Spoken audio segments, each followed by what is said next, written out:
Shalom Bapak Ibu Jemaat Tuhan. Kurang semangat sekali lagi. Shalom Bapak Ibu Jemaat Tuhan. Puji Tuhan, kita bisa berkumpul hari ini, di sore hari ini. Kalau kata banyak hamba Tuhan, ini adalah jam-jam rawan. Tapi untuk daging kita ya, kita akan cepat mengantuk karena ini jam 2, setengah 3. Tapi saya percaya kita punya kuasa atas daging kita, amin. Kita mau katakan, boleh sama-sama semua taruh tangannya di dada dan katakan, "Hei rohku, berapi-apilah, jangan ngantuk." Puji Tuhan, banget tepuk tangan buat Tuhan Yesus. Puji Tuhan Bapak Ibu, sebelum memulai ibadah hari ini saya ingin mengucapkan puji Tuhan, terima kasih kepada Tuhan Yesus atas kesempatannya. Saya bisa diberikan kesempatan untuk menyampaikan firman Tuhan. Kemudian saya juga ingin mengucapkan terima kasih kepada Pastor Luther dan Pastor Lenny selaku orang tua rohani kami semua di tempat ini. Untuk kesempatannya saya bisa berdiri di tempat ini menyampaikan isi hati Tuhan. Dan Bapak Ibu, hari ini sebagai anak-anak Tuhan Yesus, siapa yang percaya bahwa kita semua punya fasilitas? Nah, sebelum saya akan masuk dalam pembahasan firman, saya ingin bawa kita jalan-jalan dulu ya Bapak Ibu ya.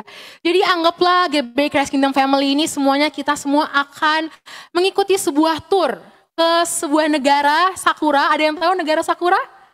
Jepang ya, kita akan ceritanya kita akan pergi ke Jepang. Nah, sebelum pergi tentunya kita akan berdoa terlebih dahulu. Tuhan, apakah Tuhan mengizinkan kita semua pergi gitu kan, minta petunjuk Tuhan. Nah, kemudian kita akan tahap kedua adalah kita akan mencari namanya travel agency, betul? Supaya sampai sana kita tahu kita akan pergi ke, pertama kita misalnya akan pergi ke Universal Studio atau Tokyo Disneyland atau ke Kyoto dan tempat-tempat lain di sana. Nah, tentunya saat sampai kita di travel agency di sana, kita akan ditawarkan, oh iya kita ada paket tour, nanti hari pertama kalian akan ke sini, hari kedua ke sini, hari ketiga ke sini, disertai dengan fasilitas-fasilitas. Misalnya, oke, sekali bayar harganya sekian, Anda akan mendapatkan fasilitas tiket pulang pergi dan seterusnya. Biasanya ibu-ibu, mama-mama atau anak perempuan itu biasanya lebih jeli ya Bapak Ibu ya. Oke, fasilitasnya ini di list satu persatu, terus sesampainya di Jepang kita akan make sure bahwa semua fasilitas itu akan kita nikmati. Kalau misalnya ada yang kita nggak nikmati, kita akan mana nih? Katanya di awal udah dijanjiin nih, kita akan ke sini, tapi kok nggak ada. Nah, hari ini saya ingin membahas tentang fasilitas juga, tapi fasilitas sebagai anak-anak Tuhan. Nah, sebagai anak-anak Tuhan Yesus, kita sudah punya kerajaan surga itu kaya banget Bapak Ibu. Bahkan yang ciptain kita semua, Bapak Ibu, Saudara dan saya itu juga adalah Tuhan Yesus. Nah, sebagai anak-anak Tuhan Yesus ada banyak fasilitas yang diberikan sama Tuhan Yesus untuk bagi kita untuk menjalankan fungsi kita di muka bumi ini sebagai anaknya. Katakan amin.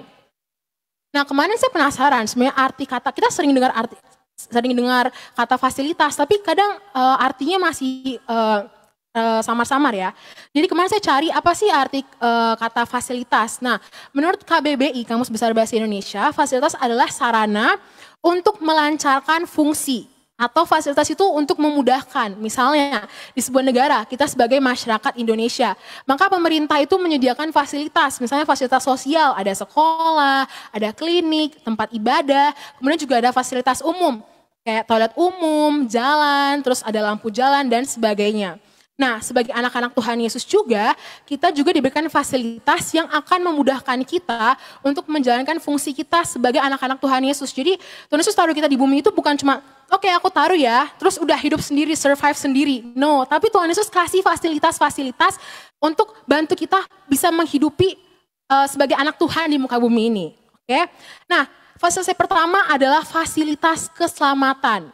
Yaitu ketika kita mengakui bahwa Tuhan Yesus adalah Tuhan dan Juru Selamat. Boleh sama-sama kita baca dalam Roma 10 ayat 9 sampai 10. Di dalam Roma 10 ayat 9 sampai 10. Oke. Sebab jika kamu mengaku dengan mulutmu bahwa Yesus adalah Tuhan dan percaya dalam hatimu bahwa Allah telah membangkitkan Dia dari antara orang mati, maka kamu akan diselamatkan. Katakan amin. Ayat 10, karena dengan hati orang percaya dan dibenarkan, dan dengan mulut orang mengaku dan diselamatkan. Boleh sama-sama kita baca ayat yang 10 ini, 1, 2, 3. Karena dengan hati orang percaya dan dibenarkan, dan dengan mulut orang mengaku dan diselamatkan. Nah, fasilitas yang pertama adalah fasilitas keselamatan. Ini adalah fasilitas yang paling mahal dari semuanya, karena yang seharusnya kita ini adalah kita udah jatuh dalam dosa, kita yang harusnya mati, kita yang harusnya masuk neraka. Tapi oleh karena kasih karunia Tuhan Yesus, karena anugerah Tuhan, maka kita diselamatkan, kita ditebus, kita sudah lunas, dibayar oleh darah Yesus melalui kematiannya di atas kayu salib. Nah, karena itu jangan lagi kita sebagai anak-anak Tuhan ya. Kita kan semua anak-anak Tuhan yang percaya anak Tuhan, boleh lambaikan tangan. Amin. Nah, sebagai anak-anak Tuhan jangan mau lagi kita ditipu oleh namanya iblis. Iblis itu sering menyamarkan identitas anak Tuhan. Seperti dibilang banyak nih kalau sosial media namanya insecure ya. Kayak membandingkan diri dengan orang lain, atau biasa iblis juga memakai orang-orang di sekitar kita, teman-teman kita yang mungkin belum mengenal kebenaran untuk membuat kita menjadi tidak percaya dengan Tuhan dan juga dengan diri kita sendiri, dengan potensi yang sudah Tuhan berikan. Iblis suka tipu nih, kamu gak berharga, kamu bukan siapa-siapa, kamu orang tuanya udah gak ada, udahlah kamu gak dipandang oleh dunia lagi, kamu gak bisa punya akses ke sini, ke situ. Tapi hari ini izinkan saya untuk mengingatkan kita semua bahwa kita semua adalah berharga, kita semua sudah ditebus oleh darah Yesus, dan jangan mau untuk dengar omongan kosong dari iblis ya Bapak Ibu ya. Kemudian yang kedua adalah fasilitas berkat. Nah, sebagai anak-anak Tuhan, tadi saya bilang di awal bahwa fasilitas itu adalah untuk memudahkan kita menghidupi diri kita atau menghidupi role kita di dunia sebagai anak-anak Tuhan. Tuhan memberikan berkat bagi anak-anaknya, katakan berkat. Nah, seperti kita kisah Yusuf ya, yaitu di berbagai negeri saat itu ada kelaparan, tapi khusus di Mesir mereka kelimpahan bahan makanan. Coba sama-sama kita buka di dalam Maleakhi 3 ayatnya yang ke-18. Maleakhi 3 ayatnya yang ke-18 berbunyi, maka kamu akan melihat kembali perbedaan antara orang benar dan orang fasik, antara orang yang beribadah kepada Allah dan orang yang tidak beribadah kepadanya. Nih kita lihat ya, maka kamu akan melihat kembali perbedaan antara orang benar dan orang fasik, antara orang yang beribadah kepada Allah dan orang yang tidak beribadah kepadanya. Tentunya sebagai anak-anak Tuhan kita ada di sisi yang mana? Beribadah kepada Tuhan dan juga orang benar, amin. Nah, masalah mungkin memang terus ada, tapi bagi anak-anak Tuhan, mungkin krisis juga, orang berkata Indonesia tahun ini akan mengalami resesi, akan mengalami kesulitan ekonomi dan seterusnya. Tapi bagi anak-anak Tuhan akan ada pembedaan Bapak Ibu. Akan ada berkat yang luar biasa, pasti akan selalu ada jalan. Nah, Kejadian 39 ayat 2, di situ dituliskan seperti kisah Yusuf yang mana ia diberkati. Jadi Yusuf ini Bapak Ibu diberkati bukan karena dia memang layak untuk diberkati atau memang karena karena kekuatannya atau karena memang dia bisa, tapi dia diberkati karena dia disertai Roh Tuhan. Boleh sama-sama kita baca Kejadian 39 ayat 2. Tetapi Tuhan menyertai Yusuf sehingga ia menjadi seorang yang selalu berhasil dalam pekerjaannya. Maka tinggallah ia di rumah tuannya orang Mesir itu. Kalau selanjutnya dibaca, maka Yusuf dipercayakan A, B, C dan seterusnya. Itu karena kalimat pertama ini Bapak Ibu. Tetapi Tuhan menyertai Yusuf. Jadi bagi anak-anak Tuhan, izinkan saya mengingatkan lagi, kita gak perlu takut karena Tuhan menyertai kita. Amin. Nah, dengan fasilitas berkat, maka sebagai anak-anak Tuhan, kita akan dimudahkan untuk bersaksi tentang kebaikan Tuhan dan bahwa Tuhan itu nyata. Maksudnya gimana? Misalnya Indonesia atau misalnya teman-teman di sekitar kita mengalami keterpurukan, ada kesulitan kerja, PHK di mana-mana. Tapi kita sebagai anak-anak Tuhan itu bisa aja tiba-tiba, suddenly ya, Tuhan itu sama Tuhan itu enak ya saudara, kalau kita percaya sama Tuhan, kita akan alami hal-hal yang di luar dugaan, di luar pikiran kita yang gak pernah kita bayangkan sebelumnya. Tuhan akan zret. Itu untuk apa Bapak Ibu? Itu untuk membuat perbedaan nih, buat anak-anak aku kasih yang terbaik. Sehingga melalui kita, tujuannya tuh bukan Tuhan asal kasih aja kayak, nih aku kasih kamu, tidak. Tapi dalam semua kehidupan kita, apapun yang Tuhan kasih itu ada tujuannya. Misalnya Tuhan memberkati kita, berarti itu kita harus jadi berkat buat orang lain. Berkat buat orang lainnya apa? Mungkin gak selalu kita harus kasih uang, kasih adalah bantuan ekonomi, tapi kita bisa kasih kesaksian kita. Kita bilang, iya seharusnya saya alami itu kebalikannya, harusnya saya terpuruk, harusnya bisnis saya tutup, harusnya saya ditipu. Tapi, kalau kata Pastor Luther, tapi itu meniadakan yang sebelumnya. Tapi Tuhan yang tolong saya. Dan akhirnya mungkin teman kita kayak, wah kamu Tuhannya siapa? Nah dari situ kita mulai bisa ceritakan, Tuhan saya Tuhan Yesus, dia Tuhan yang setia, dia Tuhan yang baik, dia selalu tolong saya, dia tidak pernah tinggalkan saya. Amin saudara. Jadi kalau saat ini Anda dalam masalah, tenang aja. Berkatnya lagi dalam perjalanan. Yang harus Anda lakukan adalah sabar. Dalam waktu tunggu, jangan mengeluh, tapi mengucap syukur karena berkatnya lagi dalam perjalanan. Oke, ini agak kayak sekolah minggu ya Bapak Ibu ya. Buat Bapak Ibu sekalian promosi ya, yang anak-anaknya 5-16 tahun boleh join. Boleh join bersama kami ya di ibadah Aku Anak Terang setiap hari Sabtu. Nanti ketemu ada Kak Cherry, ada kakak-kakak yang lain ya.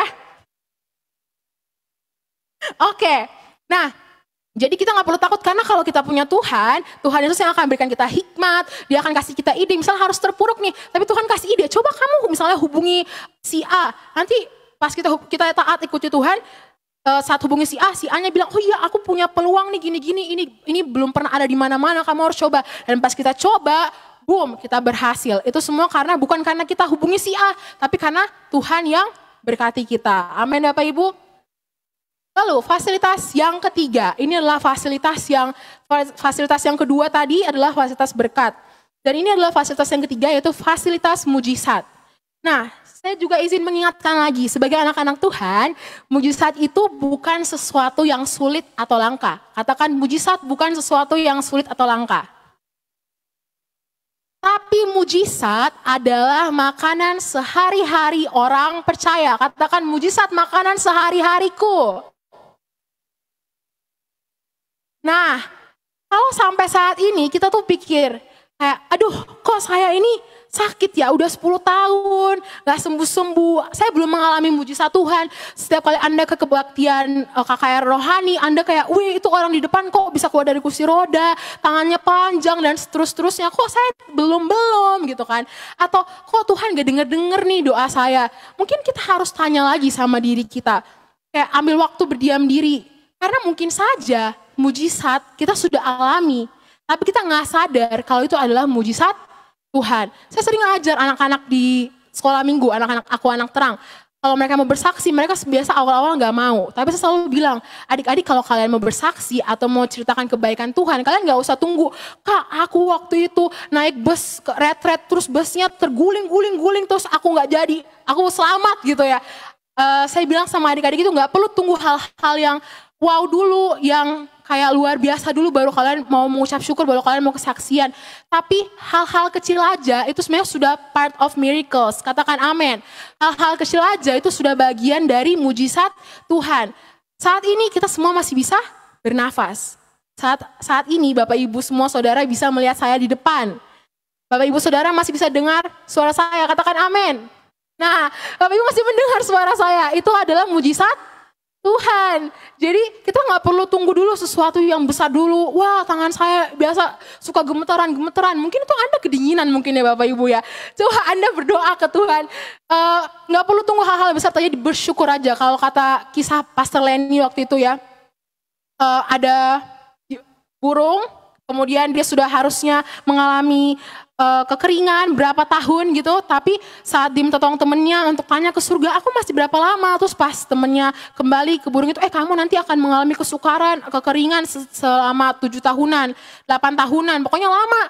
Terus tiba-tiba si temannya ini datang lagi, berapa 3 hari, terus kayak, kenapa kamu bisa tiba-tiba sudah gak jadi mengalami kekeringan? Tahu-taunya dia setiap hari bersyukur. Dia bilang, terima kasih Tuhan untuk segalanya. Jadi mungkin saja proses yang kita alami, kita rasanya kok gak selesai-selesai. Coba kita introspeksi diri kita.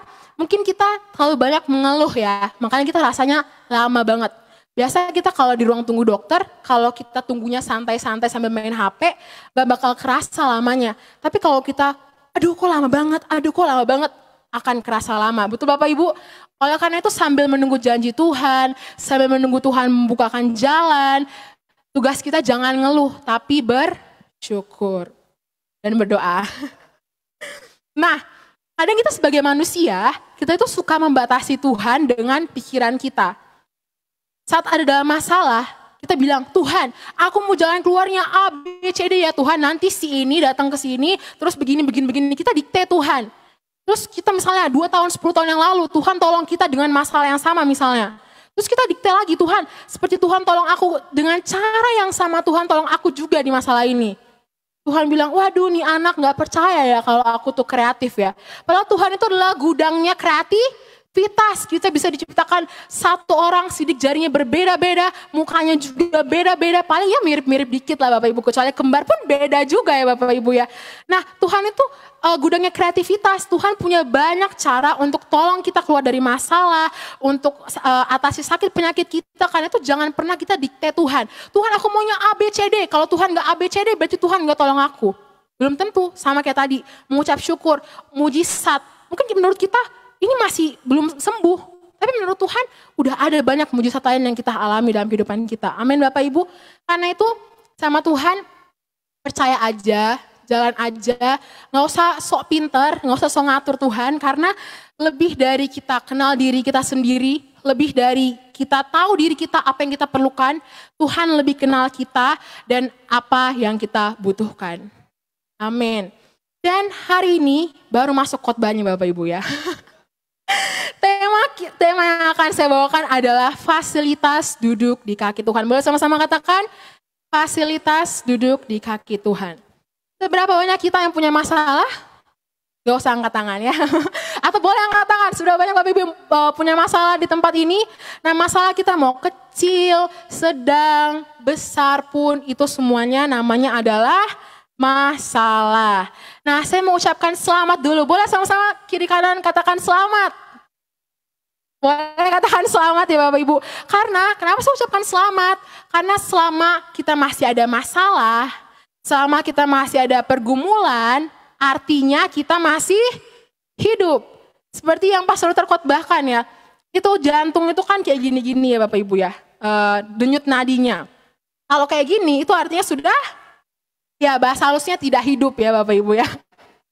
Nah karena itu selama kita masih hidup, masalah akan terus datang. Karena itu masalah itu jangan kita lihat sebagai sesuatu yang menghancurkan, sebagai sesuatu yang akan mendestroy kehidupan kita, tapi kita lihat masalah itu sebagai alat latihan.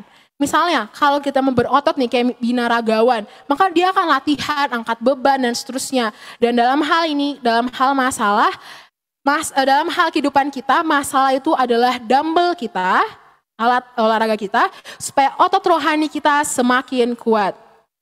Dan dalam pengkhotbah 3 juga dikatakan bahwa untuk segala sesuatu ada waktunya. Ada waktu untuk menanam, ada waktu untuk mencabut yang ditanam, ada waktu untuk memeluk, ada waktu menahan diri dari memeluk, ada waktu untuk mencari, ada waktu untuk membiarkan rugi, dan lain sebagainya.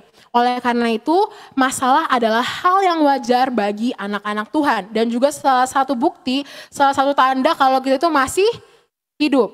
Nah, ketika masalah datang, maka kita gak perlu takut karena kita tidak sendirian. Kita punya Tuhan yang besar. Tuhan yang akan bantu kita untuk melewati setiap masalah kita. Tuhan yang akan bantu, Tuhan yang akan beri kekuatan, Tuhan yang akan memberikan hikmat, damai, sukacita untuk melewati setiap masalah yang kita alami selama kita hidup. Nah, hari ini kita akan belajar dari kisah di Alkitab. Boleh sama-sama kita buka dalam Lukas 10 ayat 38 sampai ayatnya yang ke-42. Lukas 10 ayat 38 sampai 42. Kita akan belajar dari kisah Maria dan Marta. Saya akan baca ayat yang genap, Bapak Ibu semua akan baca ayat yang ganjil. 1, 2, 3. Ketika Yesus dan murid-muridnya dalam perjalanan, tibalah ia di sebuah kampung. Seorang perempuan yang bernama Marta menerima dia di rumahnya. Bapak Ibu 1, 2, 3.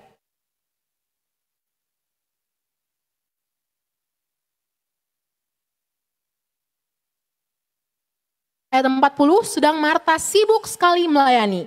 Dia mendekati Yesus dan berkata, Tuhan, tidakkah engkau peduli bahwa saudaraku membiarkan aku melayani seorang diri? Suruhlah dia membantu aku. Ayat 41, 1, 2, 3.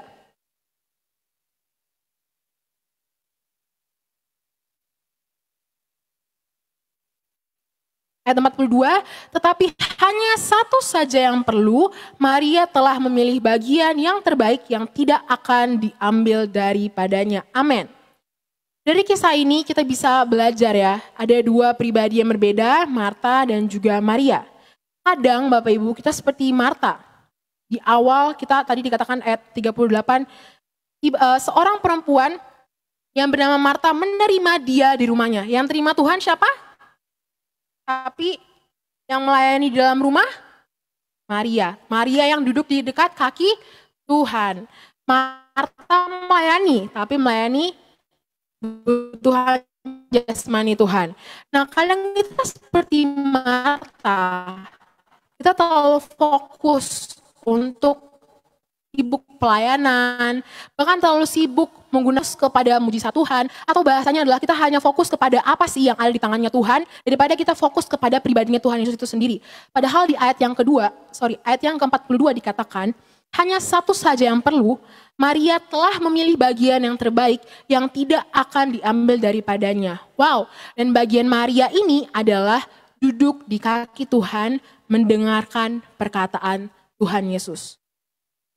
Jika dibandingkan dengan fasilitas-fasilitas yang lain, ini adalah fasilitas duduk di kaki Tuhan ini adalah fasilitas yang kadang terabaikan. Dan biasanya digunakan hanya saat emergensi saja. Betul Bapak Ibu? Nah, kita lebih suka dengan fasilitas yang lain, seperti fasilitas berkat, fasilitas mujizat, bahkan kita juga mungkin kadang salah mengartikan fasilitas keselamatan, yaitu oh ya udah aku udah diselamatkan nih, aku udah terima Tuhan sebagai Tuhan dan Juru Selamat. Terus akhirnya ya udah aku bisa hidup semauku, aku bisa hidup bebas, narkoba, seks dan lain-lain. Padahal kita kan sebagai anak-anak Tuhan harus mengerjakan keselamatan itu. Kita harus bertanggung jawab atas kehidupan kita karena semua kehidupan kita dari awal sampai akhirnya nanti akan dipertanggungjawabkan di hadapan Tuhan. Nah, fasilitas duduk di kaki Tuhan adalah salah satu fasilitas yang spesial. Katakan spesial. Karena kenapa bisa spesial? Karena dibanding fasilitas yang lainnya, fasilitas ini membuat kita bisa mampu langsung berkomunikasi dengan pemilik kehidupan kita. Wow, yang ciptakan Bapak Ibu, misalkan udara, bintang, bulan, matahari, semuanya yang ciptakan. Dan kita punya fasilitas untuk bisa langsung ngomong sama pencipta kehidupan kita. Bahkan kita bisa recharge kembali dengan owner hidup kita. Nah, tidak tahu bahwa Tuhan bisa pakai masalah hanya untuk membuat kita kembali duduk di kaki Tuhan.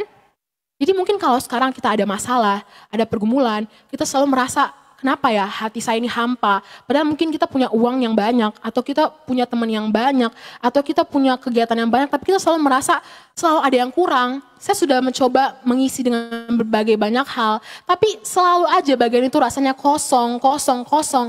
Coba kita introspeksi diri kita. Sudahkah kita ambil tempat duduk di kaki Tuhan untuk mendengarkan suara Tuhan? Dan jangan cuma fokus kepada apa yang ada di tangan Tuhan. Jangan cuma datang ke Tuhan karena mau yang di tangannya. Misalnya orang tua, anaknya datang nih ke orang tua.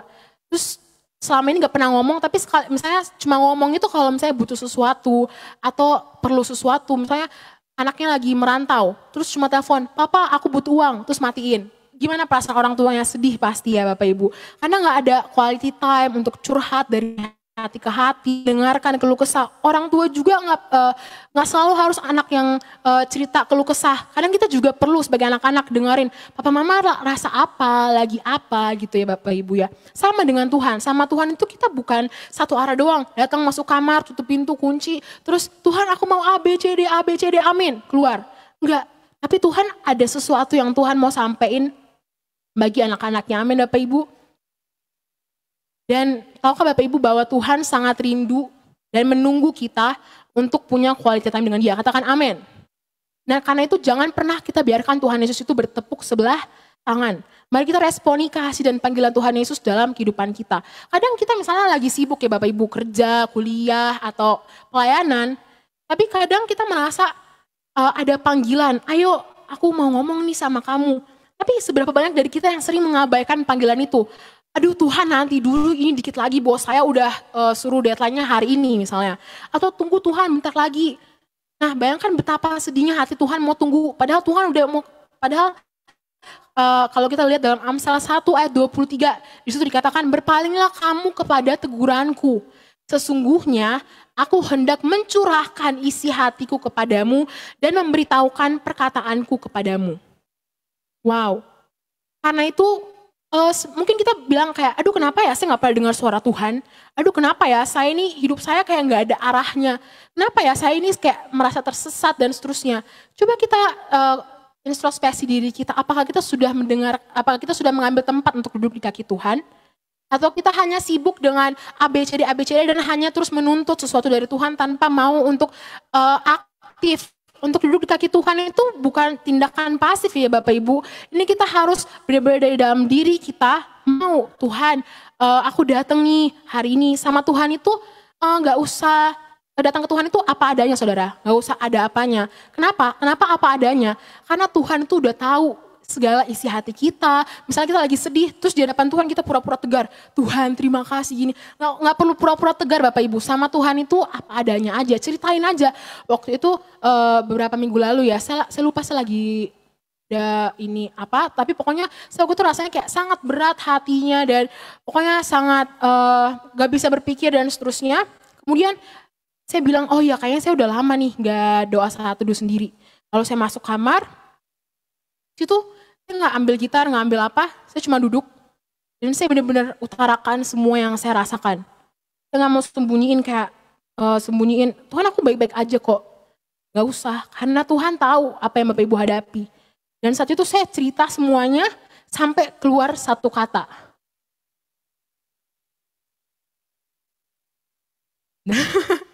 Sampai keluar satu kata,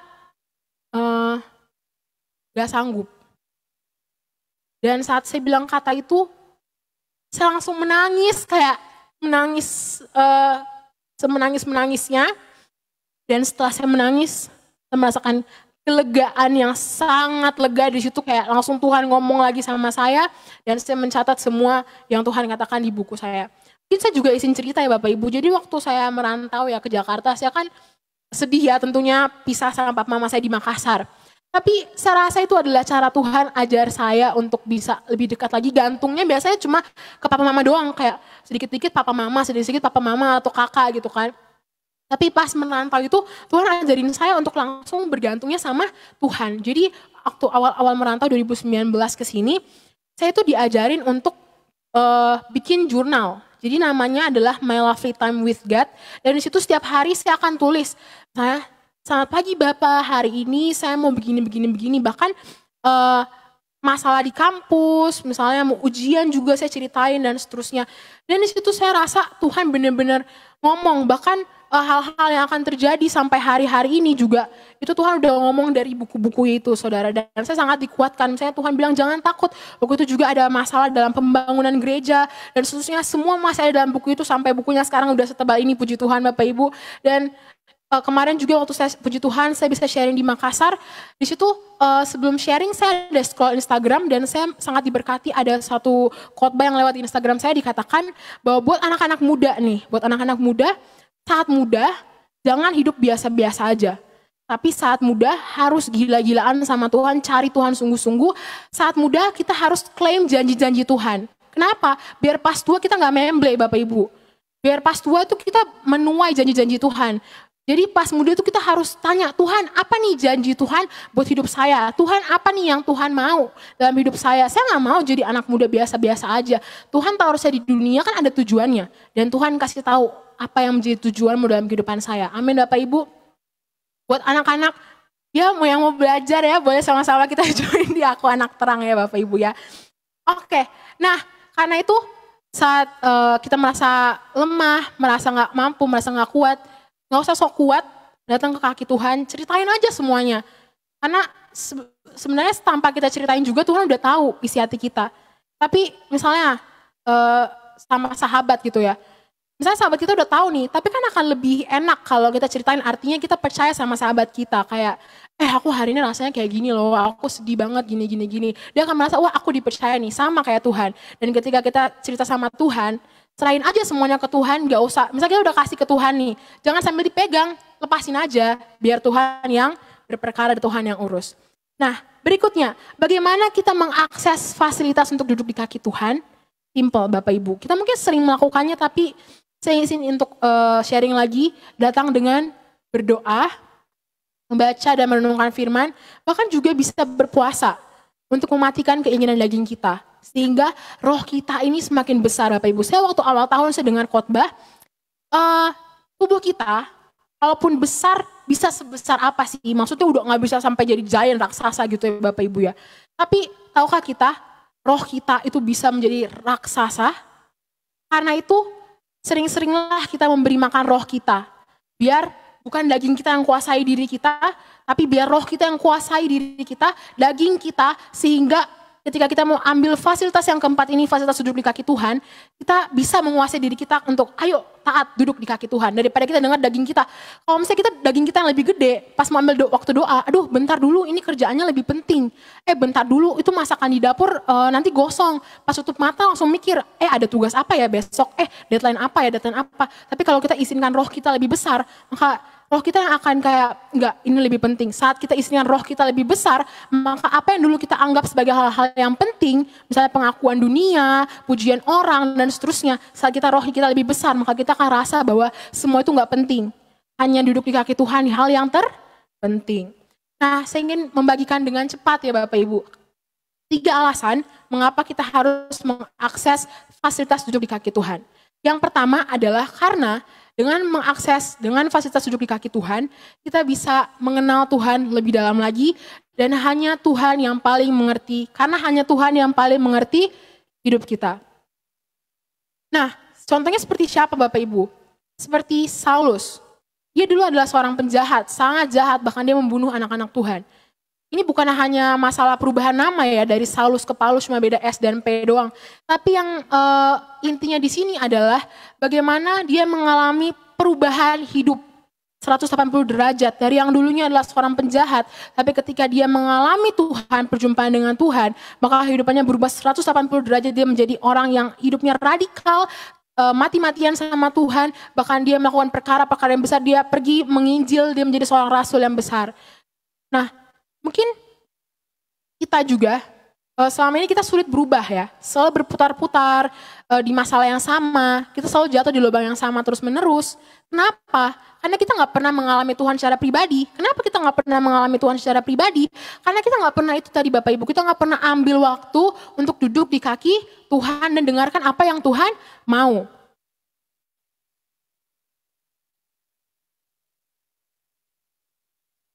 Kita juga nggak bisa ubah diri kita sendiri. Hanya Tuhan Yesus yang bisa mengubahkan kehidupan kita. Karena itu memiliki kerendahan hati, datang dan katakan, Tuhan, aku gak bisa nih lepas dari adiksi ini Tuhan. Aku gak bisa nih, mulutku selalu kasar, mulutku selalu ngata-ngatain orang, aku selalu overthinking, aku selalu negative feeling ke orang lain. Tuhan tolong. Dan ketika kita sering duduk di kaki Tuhan, maka Tuhan sendiri akan mengikis perlahan-lahan hal-hal yang buruk akan dikikis, dan akhirnya kita menjadi ciptaan yang baru. Kita sering merasa nggak bisa, nggak mampu. Itu karena kita selalu pakai cara kita sendiri, kita selalu pakai kekuatan kita sendiri, dan akhirnya kita selalu balik di lubang yang sama. Tapi ketika kita serahkan semuanya ke dalam tangan Tuhan, kita akan lihat, wah, kok aku bisa ya udah bebas nih dari adiksi ini, kok aku udah bebas ya dari semua yang mengikat aku selama ini. Percayalah saudara, itu bukan karena kuat dan kehebatan kita, tapi karena Tuhan Yesus. Nah, dengan dikatakan dalam Alkitab, dengan siapa kita bergaul, maka akan menentukan kita seperti apa. Karena itu kalau kita mau punya sifat-sifat Tuhan, kita harus bergaul dengan Tuhan. Karena setiap hari hidup kita akan semakin diubahkan, kita akan menjadi semakin baru dan sesuai dengan apa yang Tuhan mau. Kemudian yang kedua, kenapa sih kita harus duduk di kaki Tuhan? Karena dengan duduk di kaki Tuhan akan membuat kita lebih mudah untuk mengakses berbagai fasilitas lainnya. Ketika kita duduk di kaki Tuhan, maka artinya kita langsung ngomong nih sama owner dari semua fasilitas yang lain.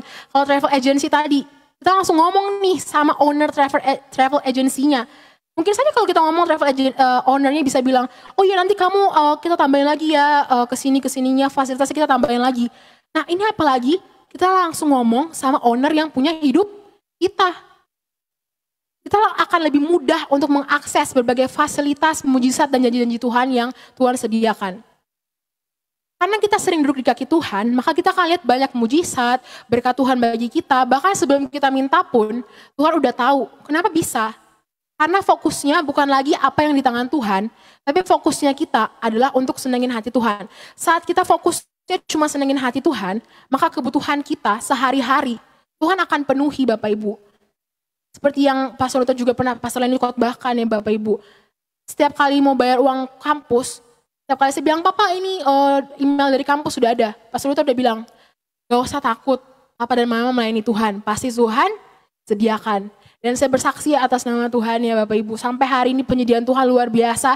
Bahkan semuanya tepat waktu dan puji Tuhan. Sekarang saya sudah ada di semester akhir lagi susun skripsi. Dan jika Tuhan kehendaki tahun ini akan lulus. Semuanya untuk kemuliaan nama Tuhan. Itu bukti Tuhan menyertai umatnya. Amin. Nah, dan ketika kita sering duduk di kaki Tuhan. Maka kita akan tahu nih apa yang menjadi isi hati Tuhan. Kenapa sih doa kita tuh kadang gak dijawab. Atau doa kita tuh lama dijawabnya sama Tuhan. Karena kita minta sesuai dengan apa yang kita mau, bukan apa yang Tuhan mau. Kita minta itu, Tuhan tahu apa yang kita minta itu ternyata misalnya buat menghancurkan diri kita. Tapi ketika kita dekat sama Tuhan, kita bergaul nih sama Tuhan, kita jadi tahu kan isi hati Tuhan apa. Akhirnya kita mulai doa nih, doanya mulai doa buat bangsa, doanya mulai buat negara, doanya buat teman kita yang masih di seberang, yang belum percaya Tuhan Yesus. Kita mulai doakan orang-orang yang terhilang, doakan teman-teman kita yang sakit. Kita punya hati mulai terpanggil buat jiwa-jiwa. Dan itu adalah yang Tuhan mau. Dan akhirnya kalau kita fokus kepada hati Tuhan, fokus kepada apa yang Tuhan mau, maka kebutuhan kita gak usah pikir. Karena Tuhan bilang, wah nih anak hatinya buat pekerjaan aku nih. Dan aku yang akan supply anakku ini. Haleluya, Tuhan kita baik sekali ya Bapak Ibu. Jadi saat kita jalan sama Tuhan, saat kita sering duduk di kaki Tuhan, maka fasilitas yang lain mau berkat, mujizat, itu sudah menjadi makanan sehari-hari kita. Dan yang terakhir adalah kenapa sih kita harus duduk di kaki Tuhan? Karena kita adalah mempelai Kristus. Katakan saya mempelai Kristus. Nah biasanya Bapak Ibu sebelum nikah ya, biasanya kan orang pacaran. Katanya pacaran itu adalah tahap untuk saling mengenal satu sama lain. Nah, sebagai mempelai Kristus, gimana caranya kita mau jadi mempelai kalau kita sendiri nggak kenal, nggak pernah punya waktu bersama dengan Tuhan, nggak pernah tahu nih, Tuhan suka apa ya, Tuhan mau apa ya. Biasa kan kalau orang pacaran, kamu suka apa gitu misalnya ya, atau mau apa, sukanya apa, kita akan cari tahu selak beluknya semuanya. Nah sama dengan Tuhan, kalau kita mau menjadi mempelai Kristus, kita harus banyak habiskan waktu sama Tuhan. Kalau perlu ambil buku dan catat nih, Tuhan mau ngomong apa ya sama saya hari ini. Bisa saya Tuhan ngomong melalui teman, atau Tuhan ngomong langsung melalui kita dengan audible, atau melalui bacaan firman. Tuhan bisa ngomong pakai segala cara untuk ngomong sama kita. Karena itu ayo kita cari tahu apa yang Tuhan mau nih dalam kehidupan kita. Apalagi buat anak-anak muda, ayo teman-teman muda kita cari tahu selagi kita masih muda. Jangan biarin hidup kita ngalir aja kayak air. Kan biasa air tuh ngalir entah kemana ya Bapak Ibu. Cuma ikutin doang, go with the flow. Tapi biarlah kita minta sama Tuhan, Tuhan usia mudaku Tuhan pakai buat apa nih. Aku gak mau cuma ngalir-ngalir doang tapi kasih tahu apa sih tujuan Tuhan taruh aku di muka bumi ini. Dan untuk menutup firman Tuhan hari ini, boleh sama-sama kita buka dalam Yesaya 40 ayat 31. Kenapa sih kita harus menanti-nantikan Tuhan? Yesaya 40 ayat 31. Dikatakan, tetapi orang-orang yang menanti-nantikan Tuhan mendapat kekuatan baru. Mereka seumpama raja wali yang naik terbang dengan kekuatan sayapnya. Mereka berlari dan tidak menjadi lesu. Mereka berjalan dan tidak menjadi lelah. Boleh sekali lagi kita sama-sama baca ya. Yesaya 40 ayat 31. 1, 2, 3. Orang-orang yang menanti-nantikan Tuhan. Mereka seumpama raja wali yang naik terbang dengan kekuatan sayapnya. Mereka berlari dan tidak menjadi lesu. Mereka berjalan dan tidak menjadi lelah. Katakan amin. Jadi ketika kita sering duduk di kaki Tuhan, kita akan punya kekuatan yang tanpa batas. Masalah boleh datang, pergumulan boleh datang, sakit penyakit boleh datang. Tapi karena kita fokusnya sama Tuhan aja, semuanya akan bisa kita lewati. Karena Tuhan yang akan memberikan kita kekuatan. Mari Bapak Ibu, kita ambil waktu untuk duduk di kaki Tuhan. Menantikan apa sih yang Tuhan mau sampaikan. Pemusik boleh maju ke depan. Dan biarlah hidup kita menyenangkan hati Tuhan. Boleh Bapak Ibu bangkit berdiri.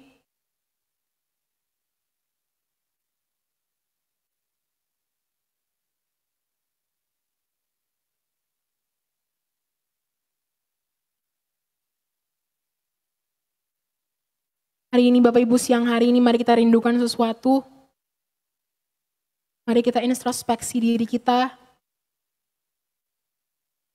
Mungkin selama ini kita terlalu terlena, terlalu sibuk dengan urusan duniawi kita, dengan hal-hal lain. Kita hanya fokus untuk mengejar apa yang di tangan Tuhan. Tapi kita melupakan bagian terpenting, yaitu duduk di kaki Tuhan.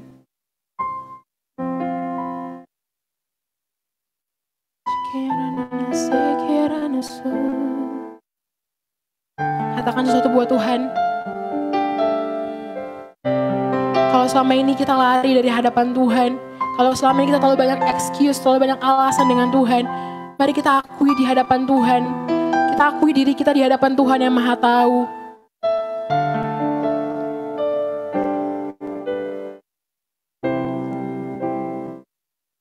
Selidiki aku, lihat hatiku, apakah ku sungguh mengasihimu, Yesus, Kau yang Maha Tahu dan menilai hidupku, tak ada yang tersembunyi bagi. Katakan dengan sungguh-sungguh, selidiki aku, lihat hatiku, apakah ku sungguh mengasihimu, Yesus, Kau yang Maha Tahu dan menilai hidupku, tak ada yang tersembunyi bagi. Telah kulihat kebaikan-Mu yang tak pernah habis di hidupku. Ku berjuang sampai akhirnya, Kau dapati aku tetap setia. Bersama-sama kita tutup mata kita. Katakan sesuatu buat Tuhan.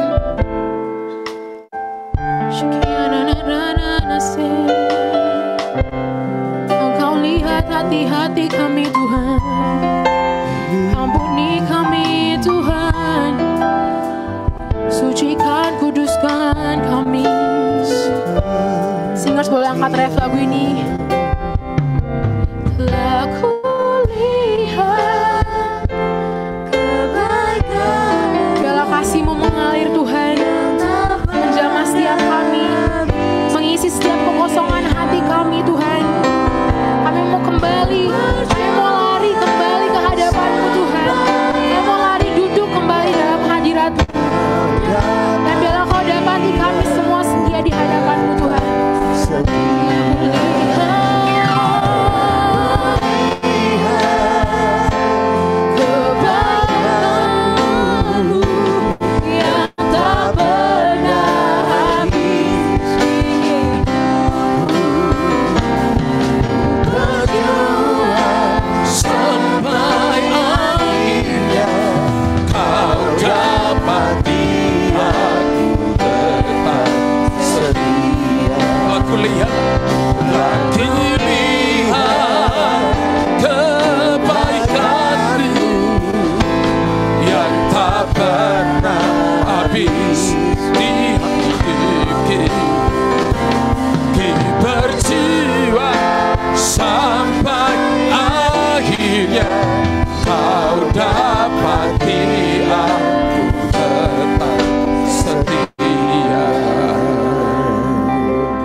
Tuhan Yesus datang ke Betania.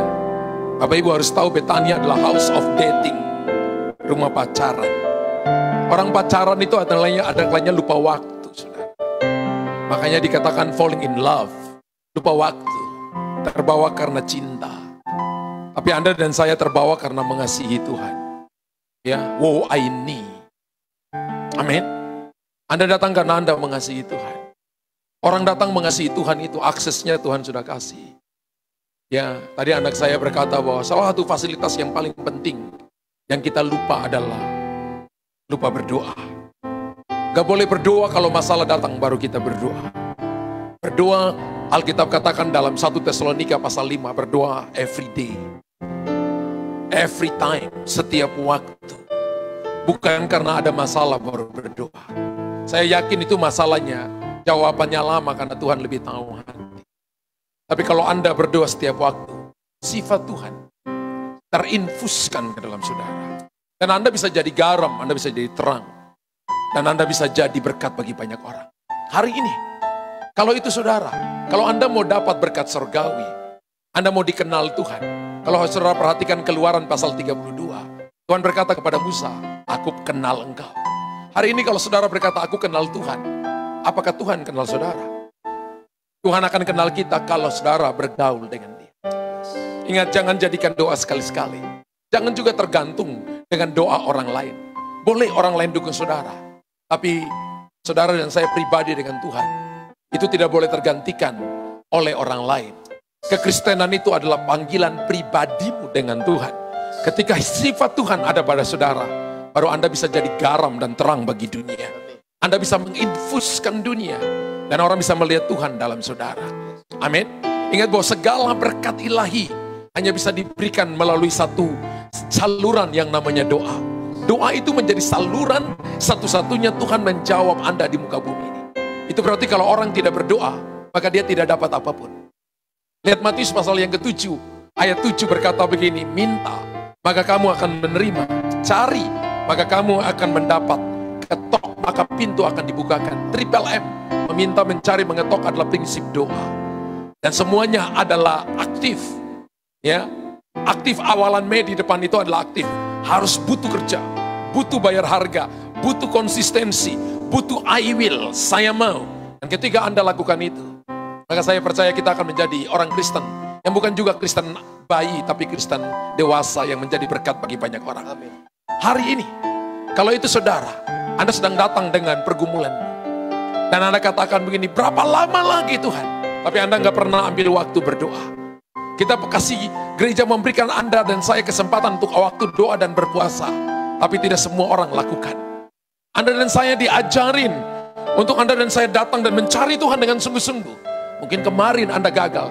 Tapi hari ini Anda berkata, I will, saya mau. Kalau itu saudara, angkat tanganmu tinggi. Dan katakan, Tuhan itu saya. Katakan, Tuhan saya mau. Katakan, Tuhan saya mau.